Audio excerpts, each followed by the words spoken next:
Welcome to the PA is In, the show created by PAs for PAs, where codependency with your supervising physician is a thing of the past, optimal team practice is the future, and physician associate has taken the place of physician assistant as the professional title of choice. I'm Tracy Bingaman, and I'm obsessed with redefining what success as a PA looks like and what it feels like. Here you'll find the mindset shifts, systems, and processes I use to escape healthcare burnout and integrate my work into my life. Work-life balance is a myth, and an integrated life where you thrive professionally, not a balancing act, is the goal here. My mission is to help you to grow into a unicorn PA who loves their job, has abundant energy, time to spare, and work-optional financial freedom. The PA is in. A little while back, you might have seen a viral video of a PA student and her dog getting their white coats in anticipation of embarking on their second clinical year together. I saw this video and then an article about how Jess Moss was navigating PA school with type 1 diabetes and how her dog, Kenley, was a service dog who was navigating this world of graduate school and clinical training alongside her. Kenley will ultimately go on to join Jess on rotations in her clinical year, and Jess has graciously agreed to join us today to talk about her type 1 diabetes diagnosis as a child, how we can serve our patients better when it comes to patient education, whether it's diabetes or some other chronic condition, and the importance of advocating for ourselves and why that matters to other people in community. Without further ado, here she is, PA student and advocate, Jess Moss. Jess, welcome to the show. Thank you so much for joining us. Hi, thank you so much for having me. Would you take a moment to introduce yourself to our listeners? Tell us a little bit about you and where you are in your training. Sure. My name is Jess. I am a second year PA student in North New Jersey. I am on my fourth clinical rotation, and this is my dog, Kenley, my service dog.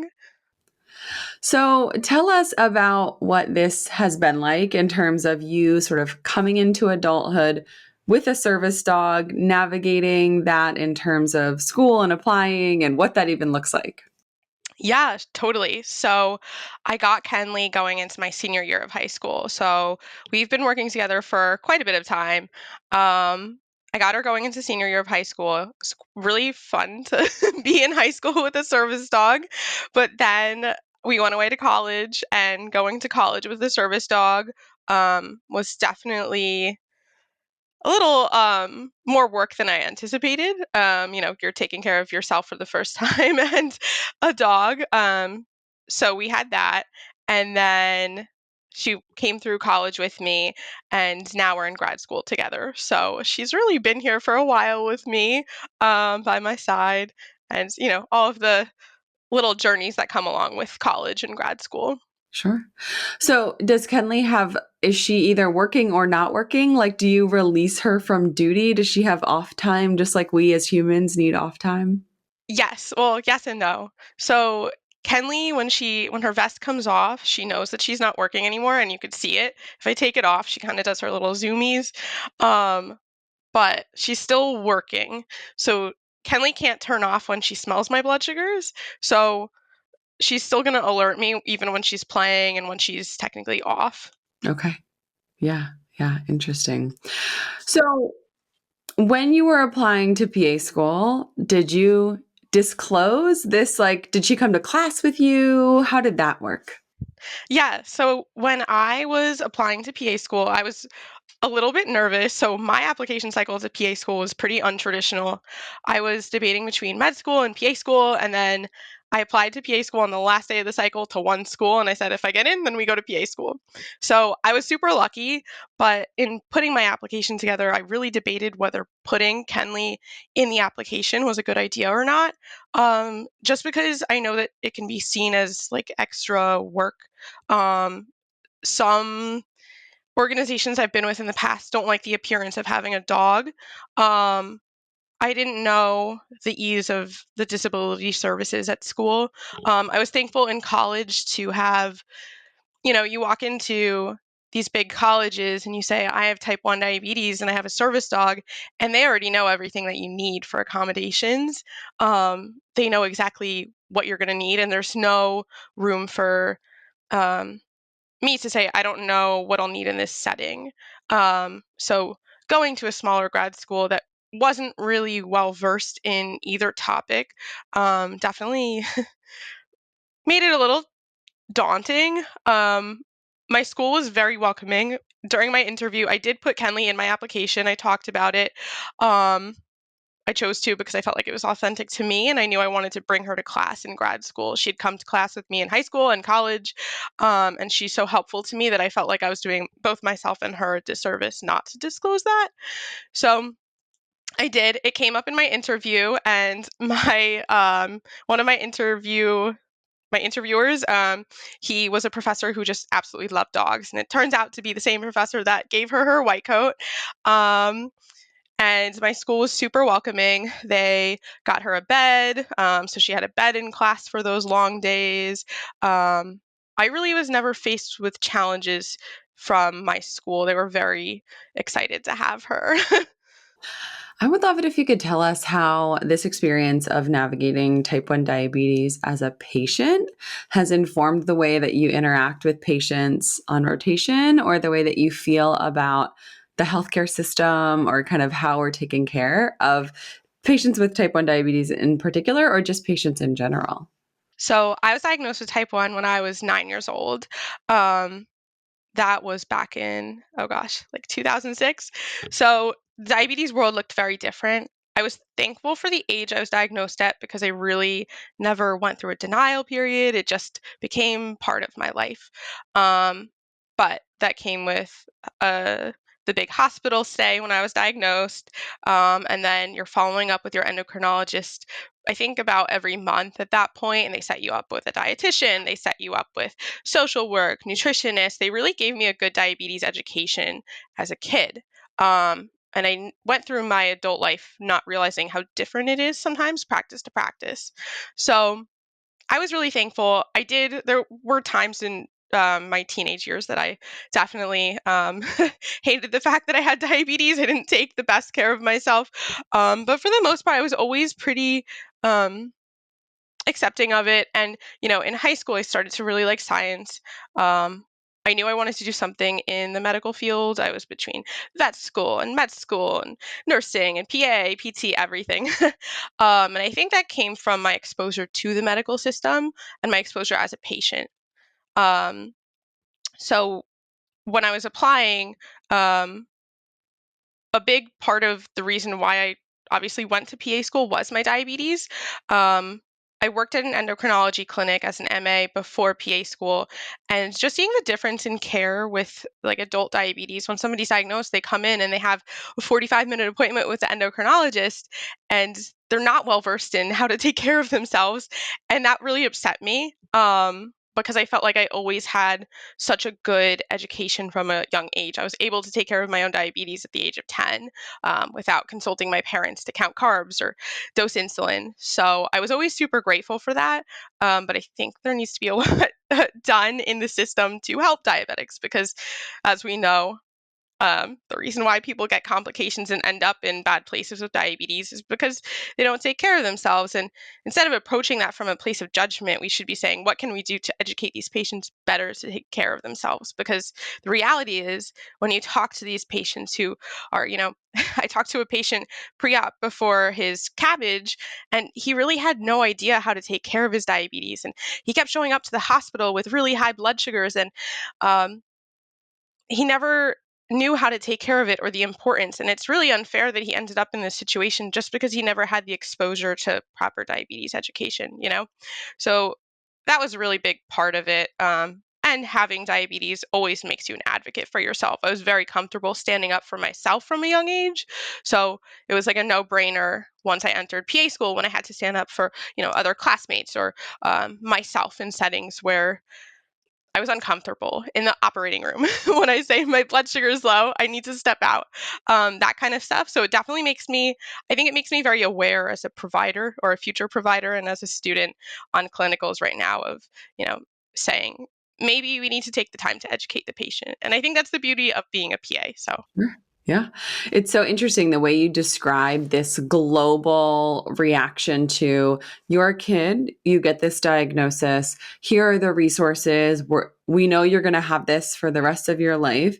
And I also think there's some element of type 1 diabetes is not your quote unquote fault. And I'm saying fault in quotes because that is not a result of lifestyle choices. And I, as you're describing this, I'm thinking, oh, absolutely. I know that there are people in their family doctor who come in for their physical, have a hemoglobin A1C that classifies them as diabetic, and the primary care provider says, you're now diabetic.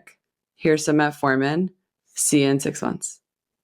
And that's the entire conversation. We're not saying you need a dietitian. Here's how you manage this. This is going to be something that you're probably going to deal with for the rest of your life. Here's how to navigate it. Here are the resources. And I don't know if that's because we don't feel compassionate about the adult who made the lifestyle choices to become. I mean, now we have kids too, like who are like in a situation where you chose some things that ended up with a diagnosis. Is that because we don't have as much compassion for the adult with type 2 diabetes versus the kid with type 1?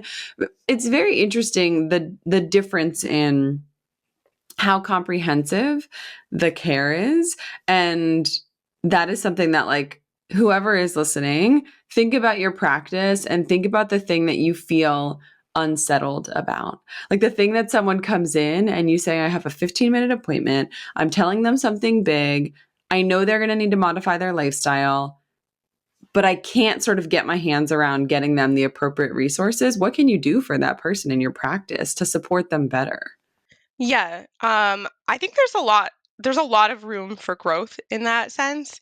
First of all, I think taking away the judgment completely from diabetes as a whole, I don't necessarily think you can think of diabetes, even type 2 diabetes, where maybe it was caused primarily by lifestyle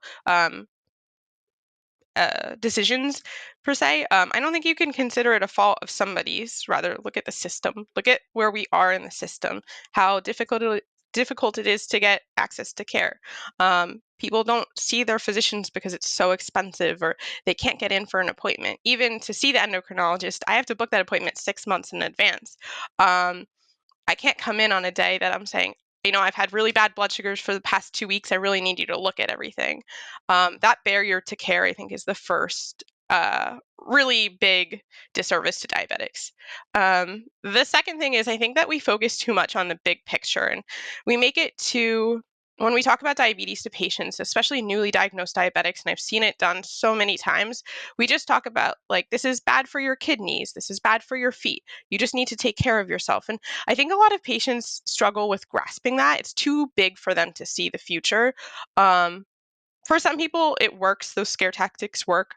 I know for me, when I was in high school, the reason why I really started to get my diabetes together was because I was in the cath lab and I saw it. And I just said, I can't ever let myself end up in this situation. Um, but for a lot of people that aren't well versed in medicine, they have no idea what it means when I say, oh, it's going to affect your feet. um, and we have to really better support those little wins, especially in primary care or endocrinology, where these patients might be coming in every 3 months.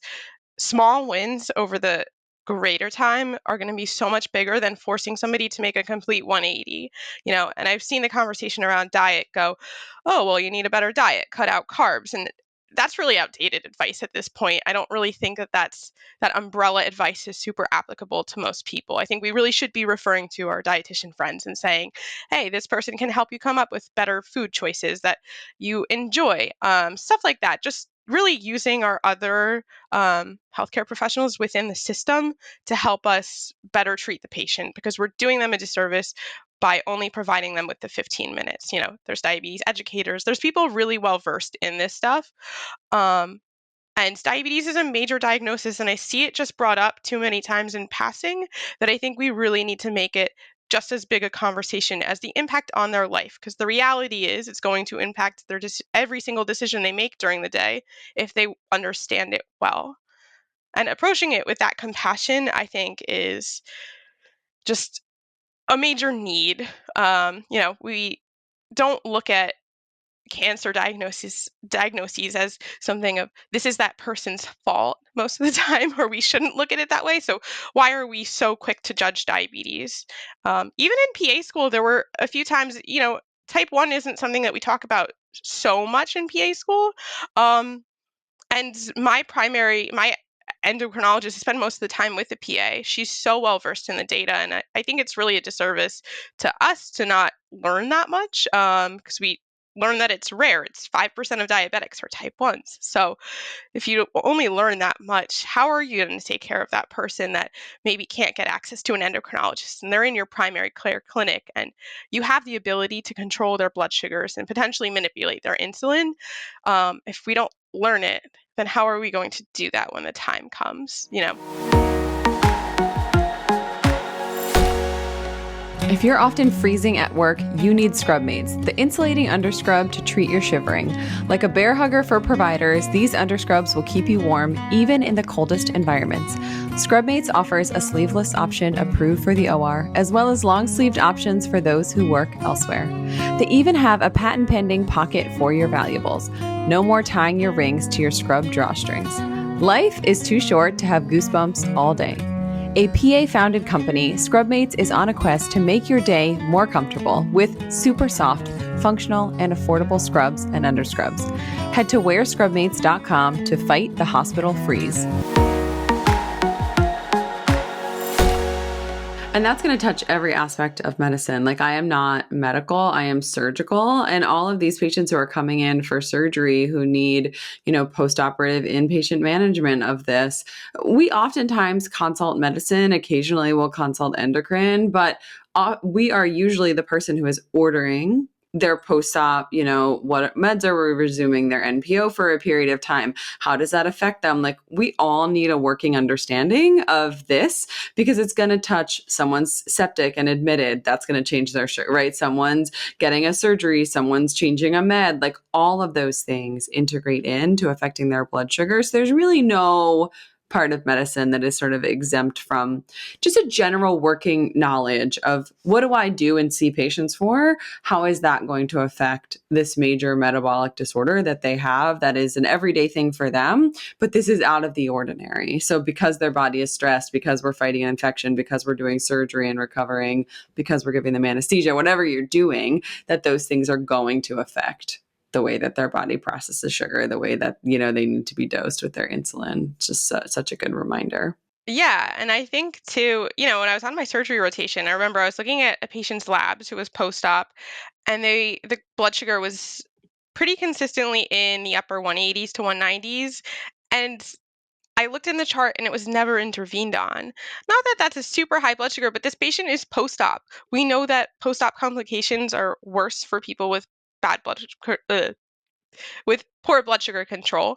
Um, so why are we not intervening? And I think that could be a combination of providers not being comfortable with insulin dosages, which in that case consult endocrinology. But let's not leave the patient to potentially experience complications, or being a little bit careful and saying, I am going to give this patient some insulin. I'm going to bring their blood sugar down because they're going to have a better outcome after the operation we just spent hours on. And this person is going to have to go through the healing process of let's make this a little bit better because we have that power in the hospital to do that. Yeah. It's interesting. I have heard a lot of surgeons in my career as a surgery provider say diabetes increases your rate of complications. It slows down wound healing. It makes it more likely that you're going to be, have an infection or delayed healing. And that's where that conversation stops. They don't say, so what can we do to, get you in good control before surgery? What can we do to make sure that after surgery, you're being closely monitored? Even if that's an outpatient procedure, are you following up with your primary care? Do we have a plan for how we're going to adjust meds or monitor you more closely? It's almost like the surgeon is like, this puts you at risk, just so you know.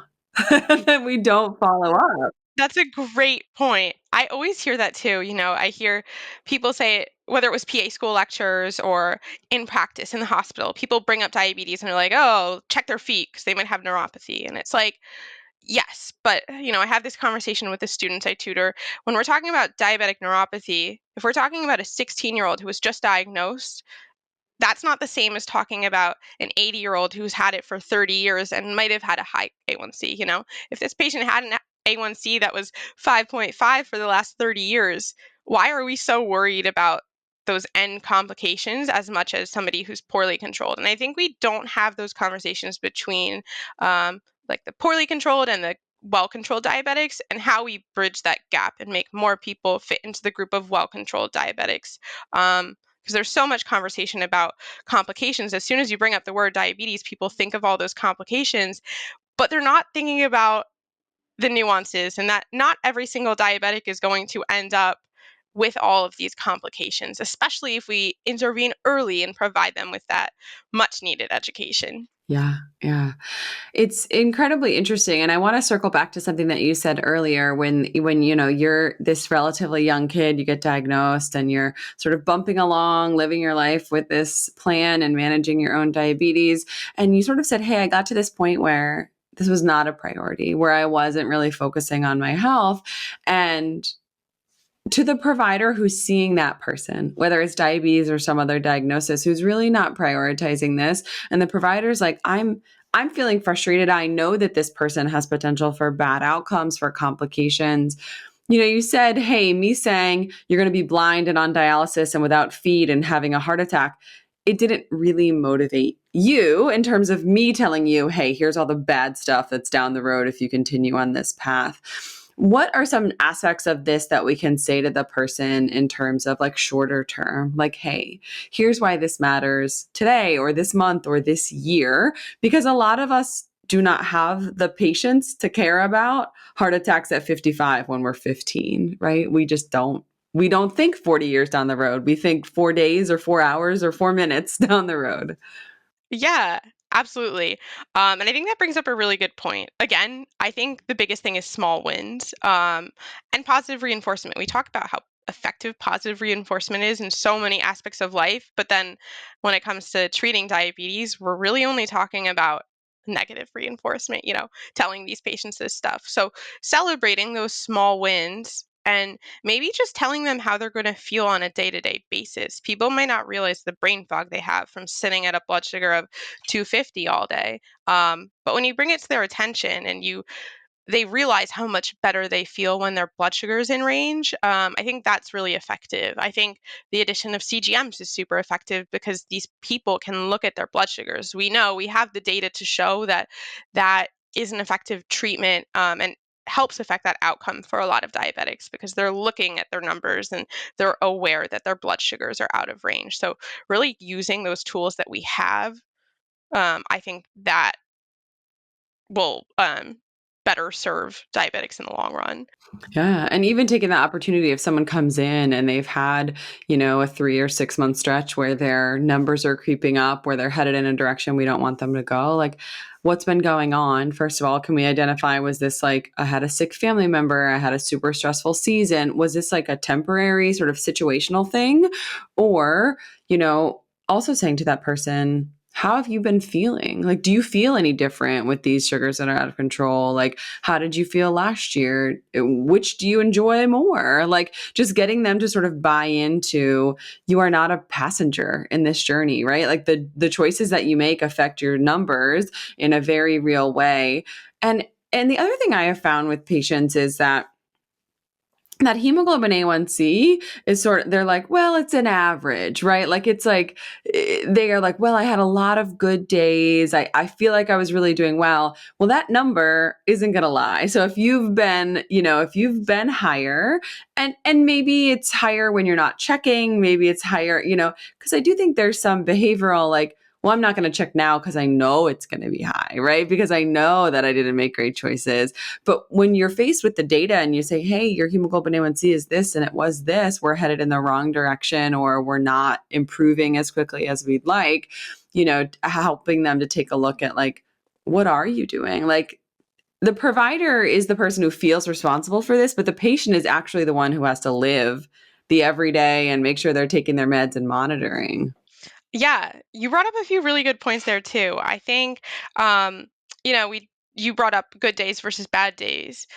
And I think even that language could be sort of damaging, saying it's a bad day. I'll admit my blood sugar on my surgery rotation was not, it was not what it usually is. It was definitely roller coastering a little bit. And I knew they were bad days, but there was nothing I could do about it. So approaching that with a little empathy and, oh, you went through this significant life event. You're going through a lot of stress. It's okay. It's okay. Maybe instead of approaching it as a bad day, we say, well, you were going through a lot. If I can help you control your blood sugars, it's going to make it a little easier to go through whatever that big life event is that's super stressful. Um, and approaching it that way is coming from a place of compassion, remembering this is a person too. And, we know that when we're stressed, we tend to maybe eat those comfort foods and we're a little more sedentary. And that's okay. We're all humans. We all do it.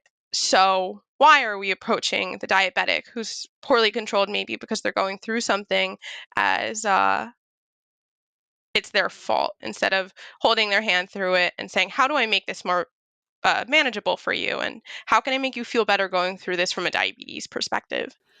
Do you feel like personally, you navigating this, you have identified like, here are triggers, here are things that affect me mentally, emotionally, physically? Like, can you sort of see like, hey, I see these things coming on the calendar. I see these things, I know finals are coming or the end, and say, hey, I see these coming. Are you proactive about that in terms of like, hey, I know that this is coming down the pike?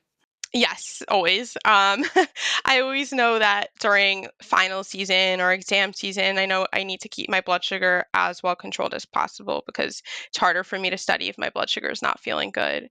I don't get as good of sleep when my blood sugar is not good. So those are days I'm really strict about my diet. I know exactly what I'm eating. I know exactly how many carbs are in each meal. So I know I'm getting the same thing and I know how my body reacts to those foods already. Um, I've always been super strict about my exercise routine in PA school. People would laugh at me. I spent at least an hour in the gym every single night of PA school. Um, and it was just a non negotiable for me because it's such a big part of my diabetes care that I couldn't miss out on that because I had to study, because otherwise I wouldn't be feeling good enough to study later.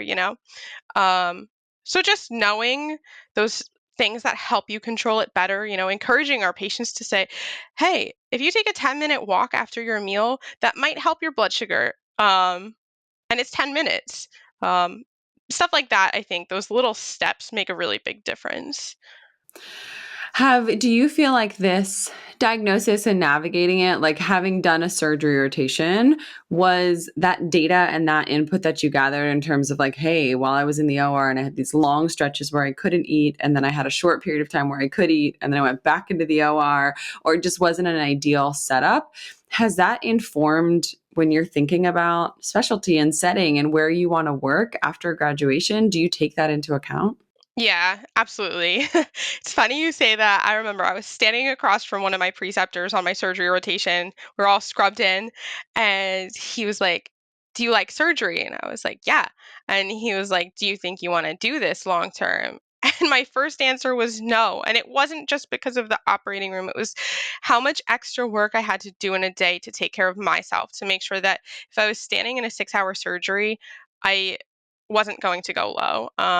I was scared because I wasn't looking at my insulin pump. You can't really touch it when you're scrubbed in. And my diabetes management was just so much extra work that I can't imagine having that kind of life for myself. So in that sense, yes, and I think there's ways to do it. I think that if I really loved surgery, I could find a way to make it work, especially over time. Um, but I knew that wasn't for me. I also realized that the happier I am on a rotation, the better my blood sugars are. Um, I entered PA school thinking I wanted to do endocrinology because of my own experiences. But I have to say that I do type 1 all day for myself. I don't want to do it for everyone else. So it's definitely not, yeah, definitely not something I plan on going into. I think that a lot of aspects of diabetes care have translated over to my interests. I really enjoyed family medicine just for the aspect of that chronicity, the follow up of care, making those little wins. I think it's super underrated when you have a blood sugar or a diabetic patient come in with an A1C of 8 and you just get it to drop to 7.5. Just that little win. Like, let's celebrate that and keep going. Use that as momentum. So I really like that in the setting of cardio. I really like when you get patients on guideline directed medical therapy, you can bring their ejection fraction up. You can make them feel better. That kind of stuff. And I like how they similarly have that follow-up of care and the complexity that really makes you think. So I think it's informed my choices about what I'd like to go into. Have you ever wondered if your malpractice policy is providing you with enough coverage? Turns out that employers' policies protect their interests and not necessarily yours. CM&F Group offers personal liability protection that adapts to your growing, changing responsibilities, including state compacts and allowing for protection for practicing medicine across state lines. From telemedicine to license and HIPAA defense, if it's something that you need protection for, CM&F has you covered. PA students can even enjoy a completely free student policy from your first day as a student until you become a licensed PAC. In a climate where we are hyper aware of charting, wording, covering ourselves, and constantly worried about practicing defensive medicine, you can't leave your liability coverage up to chance. Enjoy the peace of mind, exceptional customer service, and find the best comprehensive coverage that fits your practice at www.cmfgroup.com/the PA is in, or click the link in the show notes. And that's such an important reminder to anyone listening who is in a position where they have lost that spark and that happiness. Like when you say, I find that when I'm happier on rotation, my blood sugar is better, I feel better. That is true for people, period. Like people who are not navigating this, like when you feel better, when you feel happier, when you feel more fulfilled, like you're making a difference, like you enjoy what you're doing, it's better for you. It's better for your life. It's better for the sustainability of your career. So let's not underestimate the power of truly enjoying what you do, because you, Jess, are early enough in your career that you're like still excited about, I am old enough that I am like, well, I've lost. So like you just, when you've lived through, a decade of practicing medicine, you get a little jaded. It changes the way you see patients and work and care and medicine, but like maybe change something so you feel a little more excited about what you're doing. That is such an important reminder for sure. Yeah, I had a conversation with one of my friends who's a PA coming out of my surgery rotation because I had a few rotations back to back that I just wasn't interested in. I had a conversation with her and I said, I'm really scared. I'm not enjoying what I'm doing. Was this the wrong choice for me to go to PA school? Because I don't see myself being happy in an OR every day, all day. I don't see myself in said specialty being happy all day. And she was like, no, I think you'll find it. And yesterday I spent a day on cardio inpatient and I didn't even realize it was 5 o'clock. I was so happy. And just that excitement, maybe, changing it up, maybe looking for that extra learning, looking for where can I grow. That's super important. Oh, I also wanted to mention too, as part of diabetes care, I think a part we miss that's made a huge difference in my own care is just incorporating the family into the care. And I think that's a really good tool that we don't use. Um, in PA school, I've been lucky enough. My boyfriend is super well versed in diabetes, and he takes off. If my pump buzzes in the middle of the night and I'm not waking up, he already has the Gatorade for me. I don't have to get up to go get it. There's just less work. He knows when I'm sick of the alarms going off, he knows to look at them and he'll take my pump, stuff like that. Just incorporating the family and educating them too to kind of take the mental load off of the diabetic. So we can say, hey, you can lean on other people to help you. Instead of making it only about yourself and only involving yourself, it's a really big diagnosis to take on by yourself. Yeah. That makes me think of like parenting when everyone says it takes a village and you're like, but where is the village? Like, who is the, like, how do I tell them that I need help? And like, how do I get them so they know how to help me? And, who can be educated? Cause you can't just say to anyone, like, because I wouldn't know what to do. Like, even as a clinician, if but if you and I were super close friends and it was like, we're out to lunch and, I noticed something or, like that I'm involved in this. I have a friend whose husband is a type 1 diabetic.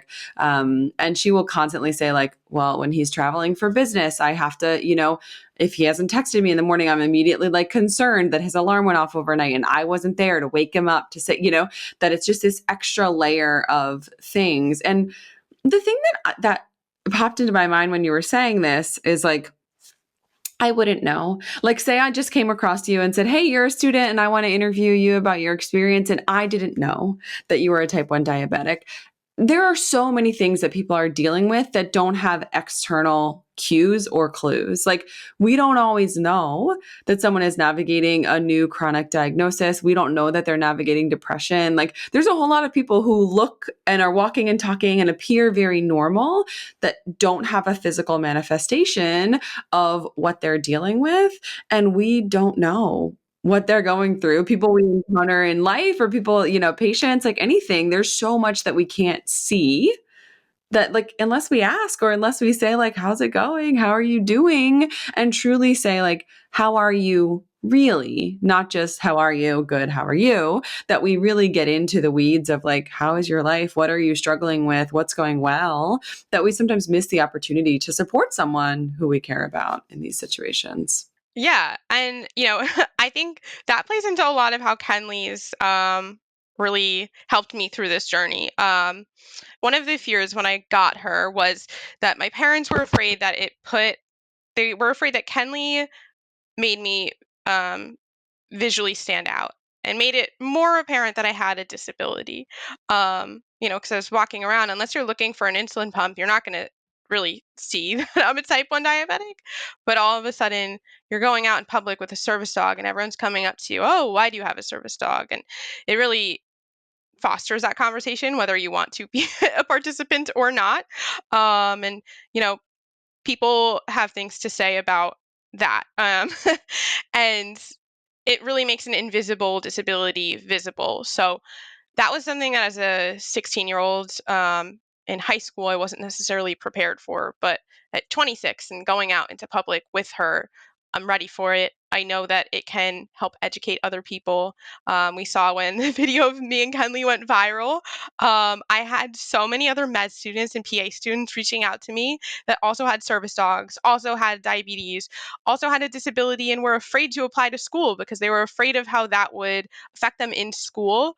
And it just became this real light of conversation that I got to talk to these people and maybe make them a little bit more comfortable approaching the medical field, because the medical field isn't necessarily made for people with disabilities to work in easily. There is an extra layer of work we have to go through to work there. And just opening up a platform for that conversation was something I didn't expect from the video, but I was super happy that came out of it. Yeah, yeah. It's such an interesting thing that, when you have an external manifestation, whether it's Kenley beside you or something, that humans are generally curious. Like, if specifically my kids, like, I at least have some sort of filter. My children have none, right? So if we saw you and Kenley out, they would immediately say, like, why is that dog wearing a shirt? What is that? Why does she have it? And I would say, we don't know, right? Like, Jess is a customer at the grocery store. I don't know why she has a service dog. And, depending on the situation, it may or may not be appropriate to engage and ask, because honestly, it's not any of my kids' business why you have a service dog. They want to know. They're genuinely curious. They're like, why can't I have my dog in the movie theater? Right. Like, or wherever we are that we're having this interaction. But that they're like, I want to know. Do you feel like people are surprised when you say diabetes as the reason for Kenley being there with you? Yeah, people don't always think that she's doing anything for me. They don't understand it because they don't see a physical disability. I've had restaurant owners that are like, "Well, she's not a seeing eye dog, so you can't bring her in." And I'm like, "No, no, no, no.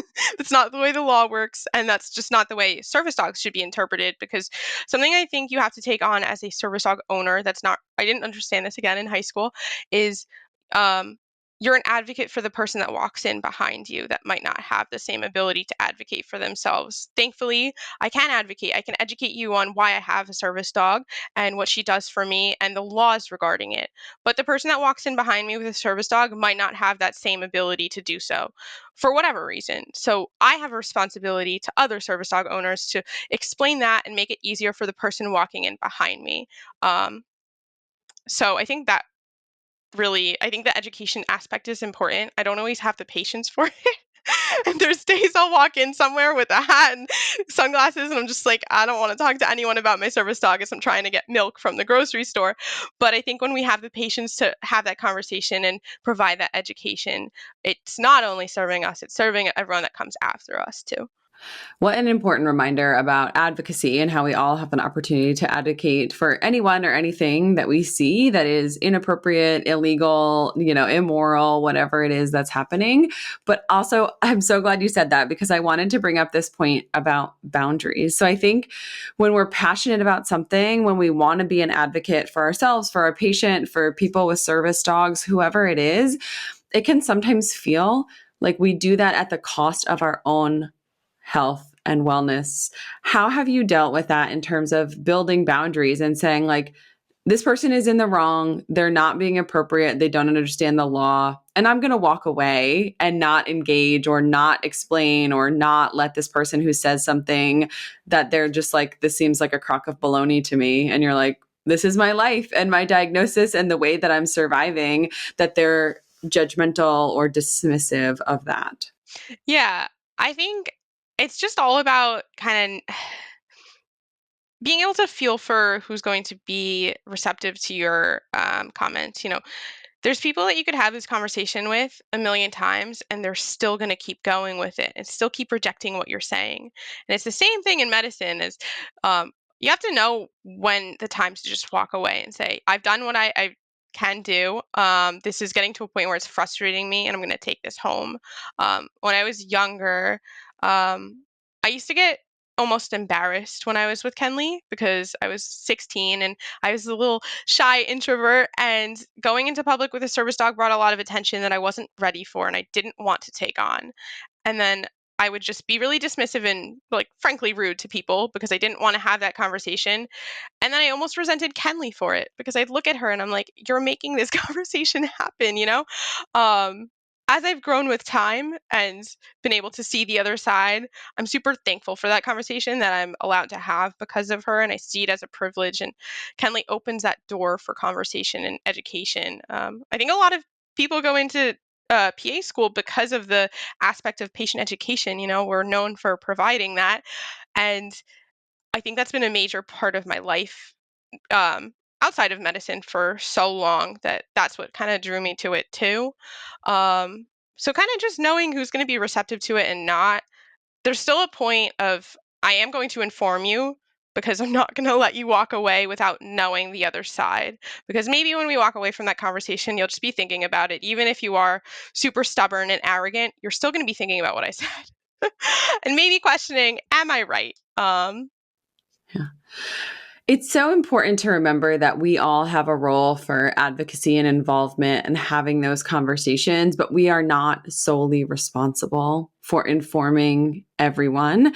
And we cannot ever change someone else's mind for them, right? So we can give them information, we can tell them our experience, we can state facts, we can say how this has been beneficial or what the rules and regulations are, but it's ultimately their job to decide to change their mind and grow and adapt or not. And that it's okay to you can never get to the end of the line, right? You can never get to the end of these conversations with people. So that it's okay to say, we've done what we can do here and we're going to move on and live the rest of our life. And so is that person. And that's okay. Yeah. But I think that also plays into the diabetes management that we can so improve, by saying, I've done what I can. I don't have the power to keep having this conversation, but maybe another healthcare professional does. Maybe if I send them to the dietitian, maybe that for some reason will resonate more with this person than what I keep saying, because what I'm saying isn't working. So let's not keep doing the same thing that's not working. Being able to kind of defer it to somebody else that might be able to better take care of this person. Or almost what I've seen also be effective is approaching it with a lackadaisical attitude of, okay, if that's a choice you want to make, that's up to you. Like, I'm giving you these tools, but I can only take it so far. The rest is up to you. And sometimes just being lackadaisical instead of judgmental and almost offended by it, that makes them question it more and say, maybe I should change something. Yeah, what an important reminder. Well, Jess, I have really enjoyed this conversation. I think you're in such a unique and wonderful place to share your story with the world and also remind us all of the importance of, visible and invisible disability, what we can do as providers for those people, but just what we can do as citizens of the world in terms of accepting and being genuinely curious about other people. If someone wants to learn more or connect with you online, where is the best place that they can go and find you? Probably through LinkedIn or Instagram. I was surprised, I think because my school posted the video on Instagram, a lot of people were reaching out through Instagram. And I was very surprised by that. But my Instagram and my LinkedIn are primarily where you could. Awesome. And we will link those in the show notes so it's easy for people to find you. Thank you so much for taking time out of your day to join us. Thank you so much for having me. This was so fun. One of my favorite parts of this conversation is the reminder of the importance of advocacy, and that when it's in the front of our mind to advocate for ourselves, that we also need to remember that we are advocating for other people. That when you stand up and say something, when you see something, and you explain something to someone, or you say, hey, what you're doing is not right, or you are not, allowing access, or you are not, representing someone well in this conversation, that you're having that conversation on behalf of all of the other people who will encounter that situation in the future. And that advocacy is our job. And it's important to stand up for people who might not be in a position to have those conversations.